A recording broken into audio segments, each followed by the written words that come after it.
yëngu yàlla sa ñaan am tey am aajo yàlla ko yàlla faj ci barke Seydina Limaamu barke Baye Mamour tuube tuube tuube tuube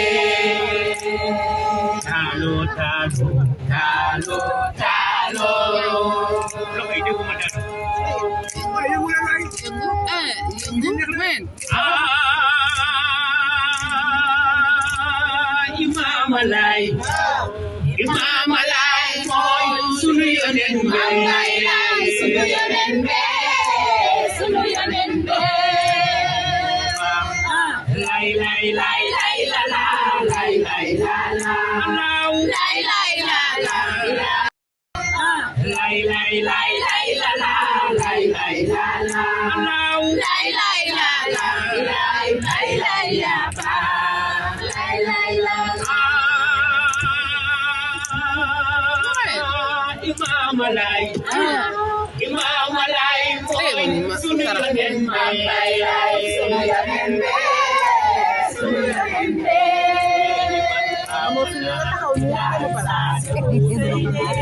amin kayni no kayni min alisamin tube lay tube deguma dara خوشی دینی امی وینو وینی نازمی توبه لای توبه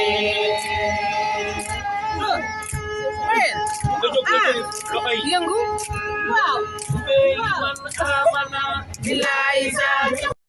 amul Mahdil Munzar taxawoon waxam ja barki démb bàyyi seen naa damay def sama live wax dëgg yàlla benn waay dugg na ma bu leen ñu sonal ma ne ko ci lan mu ne yéen laay laaj bu ngeen fexee ba lu Muhammad wax démb mu am ma gëm ne bàyyi lay mooy rasulullah ma ne ko ci lan mu ne fexee leen ba décortiquer ma ismuhu ismi sama tur mooy turam ma ne ko xam nga nooy def da ngay dugg ci kër gi nga xool ñoo xam ne élémentaire nañu nekk ñooñu ñoo lay tontu man ko comme gëstukat nga da ngay jënd téere bi ñuy wax Dalaa'ilul Xayraati boo fa demee da nga fa fekk tur rasulullah muy bàyyi laay toll na ci 201 tur. 201 noonu la. 201 bi. fa ngay fekk Mahdiyu. nga ca. page 26. imam bi baatu imam bi ko bàyyi bi ñuy utiliser. yaa ngi koy fekk ci page 27. xam nga comme nga dem poste numéro 61 ci Kaaba ga ñu bind fa Mahdi. jërëjëfati. toll na ci 201 tur. 201 noonu la. 201 bi. fa ngay fekk Mahdiyu. nga ca. page 26. imam bi baatu imam bi ko bàyyi bi ñuy utiliser. yaa ngi koy fekk ci page 27. xam nga dem poste numéro 61 ci Kaaba ga ñu bind fa Mahdi. jërëjëfati lu gën a neexati bàyyi si naa jërëjëf la gën a neexati bàyyi seen naa nekkate waa ji li may wax lépp mu ngi si Google ba xam nga gars yi dañuy nekk Google di la laaj. di vérifier ndax la ngay wax wér na wala wérul. bi yàlla dogalee. mu ne ma loolu nga wax ma ne ko waaw ma continué sama waxtaan ba saag mu defaat pour ma invité pour ma jël ko. ma jël ko mu ne ma sëñ bi. balaay weddi dara. da nga koy seet. moo gën de. mu ne ma balaa ngaa weddi dara. da nga koy seet. moo gën de. mu ne ma waaye. sant naa sama borom. ndax doon naa ko laaj ci amaana ñama dajool. dañu woon lu mel nii. kon nag ñun ñu ngi sant suñu borom bu baax. subhaanahu wa taala gën a góorgóorluwaat. suñu pas-pas ci Seydina Limaamu alayhi salaatu wa salaam. la sa des rek maam Joon. waaye Mamadou bis bi pareeguñ ci.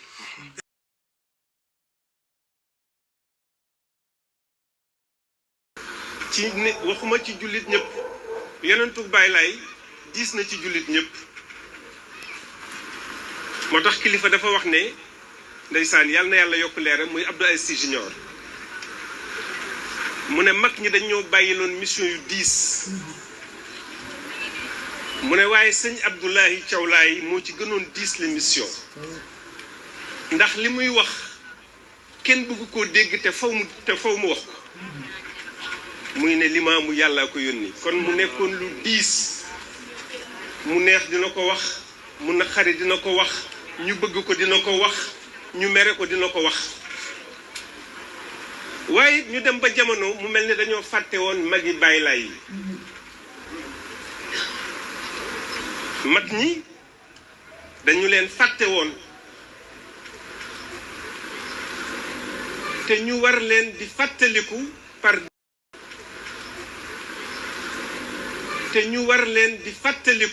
par devoir de gratitude et de reconnaissance ndax dañoo bawoon seen lépp jaayoonteeg Seydina Limaamu bàyyi seen askan bàyyi seen alal bàyyi seeni ndombol tànk moonte bari na fi tey ñoo xam ni ñi ngi kër Seydina Limaamu di sukk ak a raam te dañu leen daan sukkal di leen raamal waaye dañoo bàyyi loolu lépp ngir dañuy sànk njalbeen jëndeek mujj mu lew leen ba fiir daw si ñuy béel ku nekk taabalam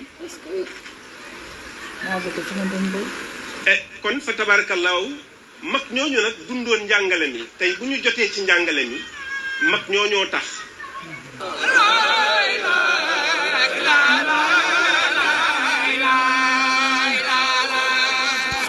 ziyaar bi dal di tam moo tax waykat bar ne ko da ngay diggab yàlla ba ñëpp a doon la séenu nga ñëw ñi gëm waaye ñi wóoluwul defeenu kon Seydina Limaamu alayhi salaam dafa nekk digug sunu boroom boo xam ne yàlla moo ko diggoon jullit ñi kon loolu teraanga la yàlla na fekk nag ne maanaam jullit ñi yeewu nañ ci ak ñëwam waaye xam nañu ne moom ñëw na ba dem boo demee ci suuratu nuur ci la yàlla wane dige bi mu dige woon ñëwug sang bi yàlla dafa wax ne wa'ada allahu allazina amanu minkum wa amilu salihat la yastaxlifannahum kama sta'lafa allazina min qablihim wala yumakkinanna diinahum allazi irtada lahum wala yubaddilannahum min ba'di xawfihim amana ya'budunani la yushrikuuna bi shay'a wa man kafara ba'da zalik fa ulaika humul fasiqun yàlla mu ne digg nañu ñi nga xam ne ñoo gëm yàlla waaye lu ñan laay waxal mu ne benn kuréel ci ñoom laa dig ci biir ñi nga xam ne ñooy kuréelu jullit ñi li alquran la du xadis ne dinaa leen fii remplacer ñeneen ñu bokkul ak saxaaba yi fi nekkoon comme ni ma doon remplacer xeet yu njëkk yi indi leen ak seen ak yonant yàlla buy wax ak yonant bu feeñ toll ni Muhammadu ibnu Abdullah ak ay saxaabaam si seen wàccuwaayu kawe naan dinaa leen fi remplacer ñeneen ñu dul yéen kon ñooñu ban wàccuwaay lañu am ci seen borom wàccuwaay lañu am ci seen borom mu ne noonu laa ko doon defalee ñun ñu njëkk ñi kama sta'lafa allazina min qablihim mu ne duma ci yam ñooñu bu ñu ñëwee dama leen di dëgëralal diine ji ma leen di jox te diine jooju mu ne diine ji suñu borom di gërëm lay doon ci jàmmalaay ziar si woon rek yonentab yàlla bi ñaan yàlla suñu borom yokk ay leeram tax ci barkeem daa génn nekk si ndox nekk si kii tali di dox doxum yàgg ba gis benn porte taxaw si porte bi fekk fa benn grand mu ne ko damaa bëgg a jàll mu ne ko yooyu nga xaalis mu ne ko déedéet mu ne ko damaa ni xaalis pour ñëw pour dem si maamu si mais si maam la doon dem si maam la doon seeti ñaaroo wax ankay dañ ko tëj ñu ubbi di ko ci biir ziar waaye dañ ko tëj tey dañoo naaj xam naa suba gi ñu ngi sama yaay Awa Chérif di la nga wax amin maa ngi nii xuntu bi di la ñaanal jàmm ak salaam di ko ñaanal ñëpp wér gudd fan sutura xéewal gu baawan saawan naka yàlla defal ñëpp si barke Limaamul Mahdi alayhi salaatu wasalaam si barke Baye Ousseynou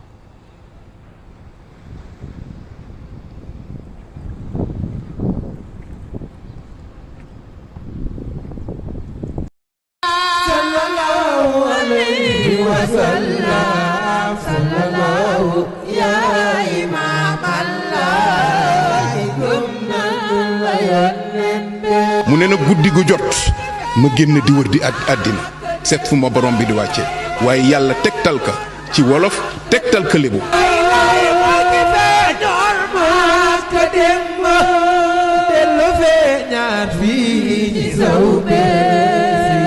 xames ak ajjuma ab gaaw bu ñu séenu ba baraxluwa muy bésu dimanche muy guddig dimanche ba asamaan setee wala ma asba allahu saba wa rafa sawto bi tahlili wa takbiri wa tasbihi wa yaqulu alhamdulillahi illati lam yasal mbir mi kat fii la commencé nii ba asamaan setee bi dimanche mu yëkki kàddoom nag dana jibo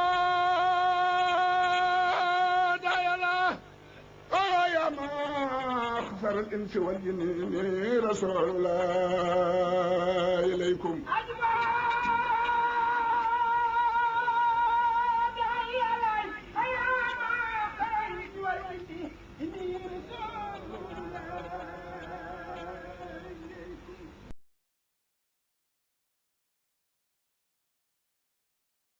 اللهم صل على محمد سيد العرب والعجاب. Ton enfance, Baïlaï, se déroula sans incident entre Yoff et Cambérène.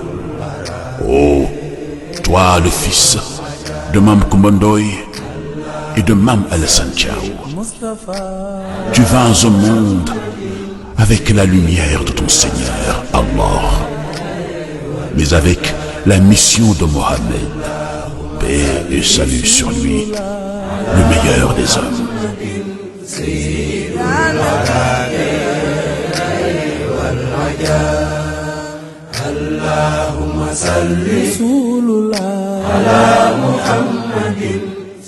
Tu vins au monde par la mer Baïlaï, entre Yoff et Cambérène, cité jumelle, nous donner la lumière de l'aurore et du couchant.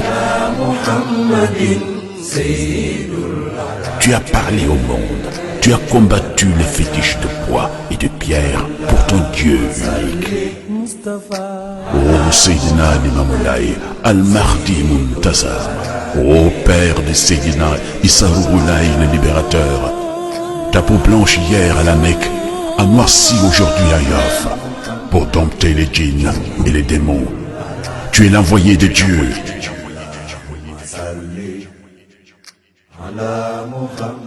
Seydina Limamoulaye, ton regard sur la mer adoucit la vague rebelle qui s'agite.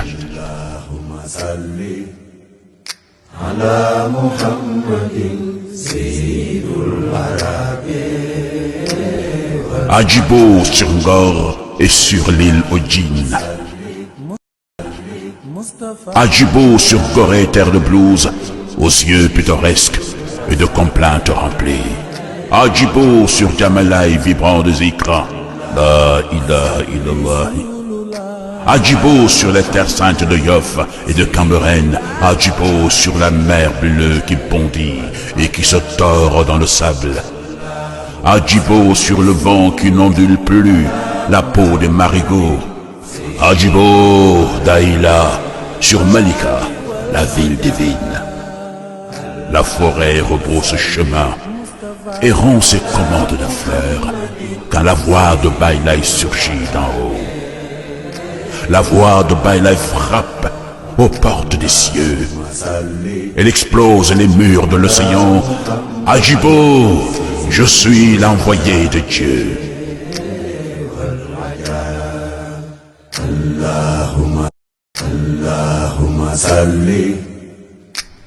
Les humains et les djinns, les monts et les montagnes, les savanes et les forêts, les mers et les rivières, les sources et les fleuves chantent à l'unisson. La ilaha illallah Muhammad Rasulullah.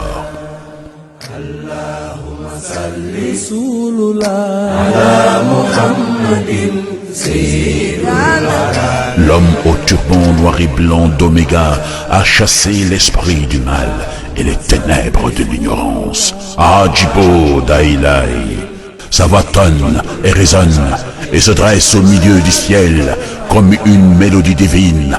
À Djibo sur les mers, à Djibo sur les terres saintes et les forêts, à Djibo sur Ngor, à Djibo d'Aïla dans nos cœurs.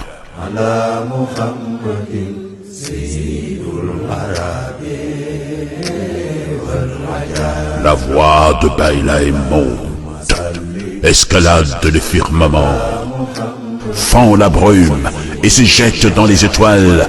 Hadjibo Daïlaï, pour que les âmes et les djinns, les étoiles et la lune, le soleil et la terre, les forêts infinies retournent à Dieu, le créateur de tous les temps. La ilaha illallah, Muhammad Rasulullah. Ils étaient là, les khalifes du Mahdi. Seydina Issa Rouhoulahi, de 1909 à 1949. Seydina Mandiolaï, de 1949 à 1971.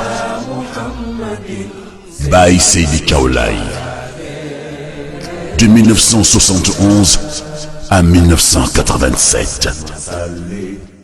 Mam Al-Hassan Laye, le bâtisseur, de 1987 à 2001.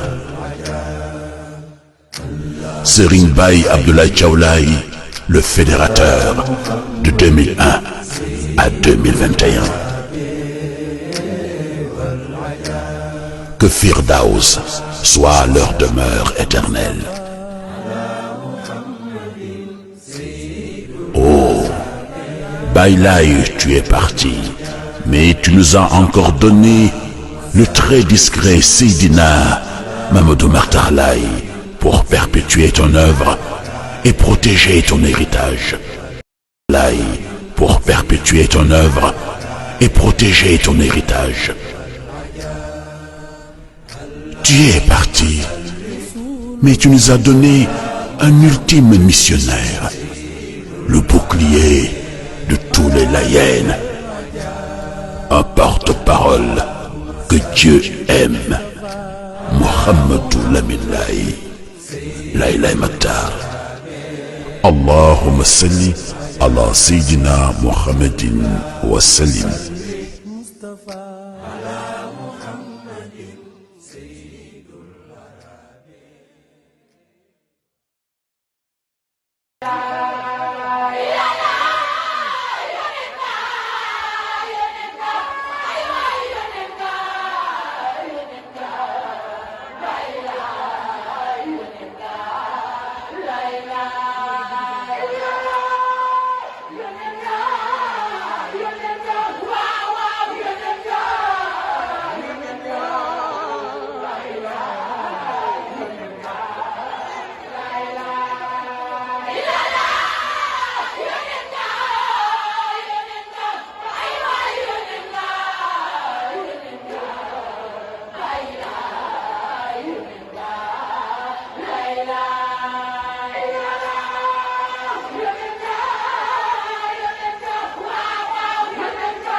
man ak moom ñoo nuroo ñoo mbokk benn réew Serigne Bamba nee na xoolal te Seydina Mouhamed moom mooy Limaamul Mahdi dina ñëwaat fii si jamono moom laa doon wax léegi leesal bureau Serigne Bamba nee na Seydina Limaamu bu ñëwaatee dina ànd ak Seydina Isa mooy Isa ataahu ilaahi ba'dahu kanasihil mahdi Serigne Bamba nee na Seydina Limaam bu ñëwee dina ànd ak Seydina Isa te moo koy jur moo koy jur Serigne Bamba nee na waajaxtukum gindi naa leen bil xaq ci dëgg za nasihatin Serigne Bamba nee na man daal maa ngi leen di laaye biir ci Seydina Limaamu ak Seydina Isa Seydina Limaamu mooy Muhammadu Rasulullahi Seydina Isa mu Isa ibnu Maryam man radda haqqan baa bil fadihati wa innama al a'malu binniyat kenn du Serigne Touba te it Serigne Touba doo xam te lu wax dëgg la.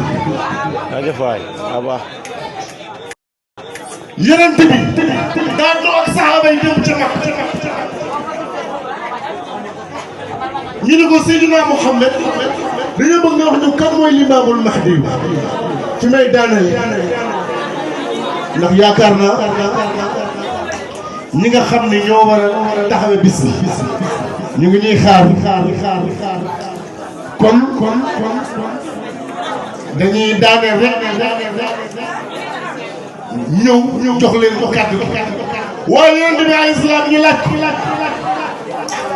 ni ko Yonent bi dañu lay laaj kan mooy Seydina Limaamu alayhi salaam Yonent bi ni leen kii ngeen may laaj dañ kaa nëbb yaa def kaa nëbb waaye nag yazaru axiru zaman maa dalaa'ilu nujum bu ngeen demee ba muccub jamono Yonent bi nee na dina feeñ foofu moom Limaamul Mahdi waaye nag bu ngeen demee ba muccub jamono Yonent bi nee na dina feeñ foofu moom Limaamul Mahdi waaye nag Yonent bi wax na ni man ak Limaamul Mahdi benn nawet bi ñoo ko bokk benn nawet bi moom man maay taw bi saxal moom mooy taw bi ñoral gars yi nag benn nawet ndox mi ñoral ak ndox mi saxal yaakaar naa kenn benn nawet bi gis la génn ko Seydina Mouhamed ni leen yonent yàlla Seydina Limaamu dina feeñ mu jub jamono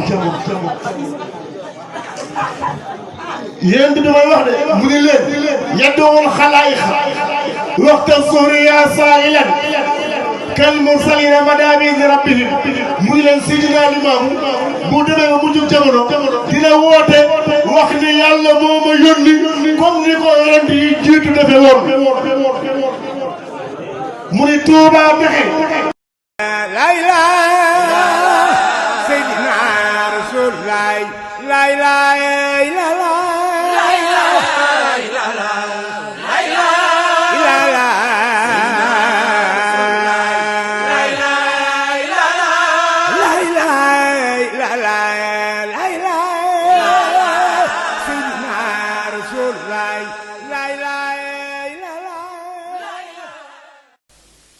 suma usikum topp maa ngi leen di dénk yaa asxaabi yéen samay saaba yu góor wa saxaabati ak samay saaba yu jigéen bi antu xassiroo ci ngeen fóot wa taxtasiloo ngeen sangu wa tanazzafu ngeen setu fi duniyaa ci àdduna wa zalika loolu kat xayrun moo gën lëkkum di leen ñeel antu xassiroo ci ñu leen di fóot fil axirati ci àllaaxira wa wajadu di ngeen fekk maa amilu la ngeen jëfoon xaadiran mu di aji teew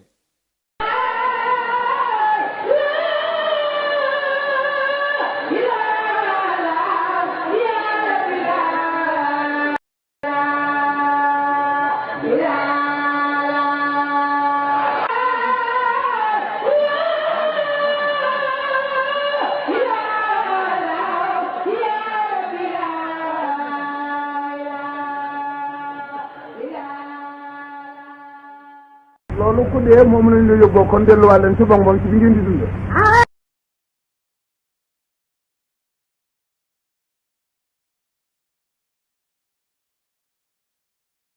Le soleil s'est levé à nouveau, mais aux confins de l'extrême Occident.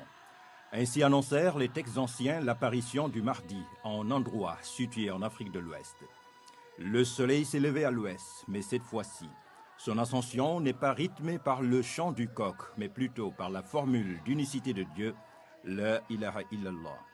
Le soleil, Le Mahdi, réincarnation du prophète venu clôturer un cycle enclenché sur les terres lointaines d'Arabie par Sayyidil Awalin wal Akhirin. Hadjibo Dayalaï, un cri de ralliement lancé donc il y a plus d'un siècle par Seydina Limamou Laye, ici sur les rivages de cette masse bleue. Ses contemporains crièrent alors à l'hérésie, mais le saint homme, illettré, qui n'avait comme seules occupations que la pêche et le travail de la terre, persista et signa. Persécuté, couvert de colibés, il ne varia guère dans ses dires. Mohammed s'était endormi, Mohammed s'est réveillé. Il intimant à la mer de reculer pour libérer de l'espace exclusivement consacré au culte du Dieu unique. Djamalaï, la Terre Sainte, éternellement drapée dans sa couleur immaculée, abrite aujourd'hui son mausolée. La bâtisse toise un puits à l'eau potable, malgré la proximité de la mer. Le coin est aujourd'hui devenu un point de ralliement.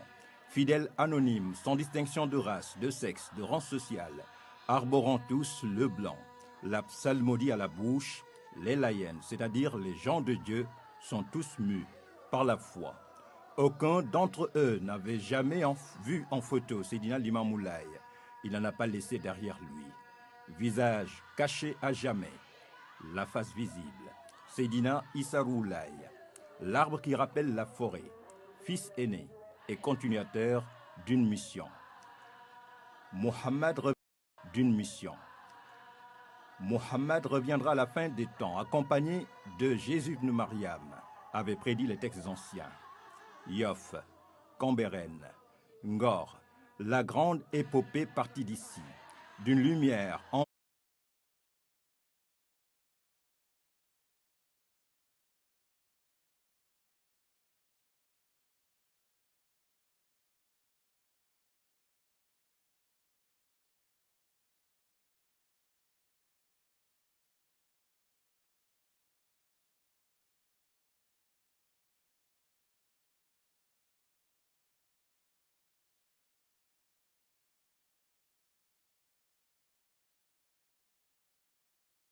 dans une grotte pendant plus de 1000 ans. Le site a été baptisé miraculeusement par les colons Al-Mahdi. L'endroit attirait jadis des pèlerins mystérieux. Limamou et Issa sont venus ici rappeler qu'il n'y a de Dieu qu'Allah, que Muhammad est son prophète, que l'islam, la religion de la droiture, est l'ultime salut. Adorer Allah, lui vouer un culte exclusif, accomplir la prière, s'acquitter de la zakat, plus de 100 ans après, ce message reste actuel pour quiconque ambitionne de figurer parmi les meilleurs de toute la création. Seydina Limamou Laye et Seydina Issarou Laye, deux parties de la miséricorde divine. Laye et Seydina Issarou Laye, deux parties de la miséricorde divine, symbolisées par deux turbans, un blanc et un autre de couleur noire. Deux missions accomplies par le même envoyé de Dieu, dans deux communautés différentes pour le bien de toute l'humanité. Ceci afin que les gens du livre sachent qu'ils ne peuvent rien disposer de la grâce d'Allah et que la grâce est dans la main d'Allah. Il la donne à qui il veut. Allah est le détenteur de la grâce immense. Li Allah ya'lam ahlul kitab la yaqdiruna ala shay'in min fadlillah wa innal fadla biyadillah yutihi man yasha wallah zul fadlil azim. Mamdusa pitogudi lai lai lai moman rijal saudi lai lai lai moman rijal saudi lai lai lai Buria ne bai lai ya modoi lai lai lai Buria ne bai lai ya modoi lai lai lai Buria ne bai lai ya modoi lai lai lai de rola ya madoi lai lai la la lai ne mamjon ya madoi lai lai la la mamjon ne seina ya madoi lai lai la la mamjon ne seina ya madoi lai lai la la mamjon ne seina ya madoi lai lai la la ne bairan ya madoi lai lai la la sina ne bairan ya madoi lai lai ne bairan ya madoi lai lai la la Abdoulaye yaa ma doy Baylaane Abdoulaye yaa ma doy Baylaane Abdoulaye yaa ma doy Abdoulaye Doudou yaa ma doy Abdoulaye Doudou yaa ma doy Baay Doudou Laye jiitu na Baay Doudou Laye jiitu na Baay Doudou Laye moo fi doon mam Limaamu Laay lool yaa fi doon mam Limaamu Laay yaa fi doon mam Limaamu Laay moo fi doon ma Walaay Saa moo fi doon Seydina Majoor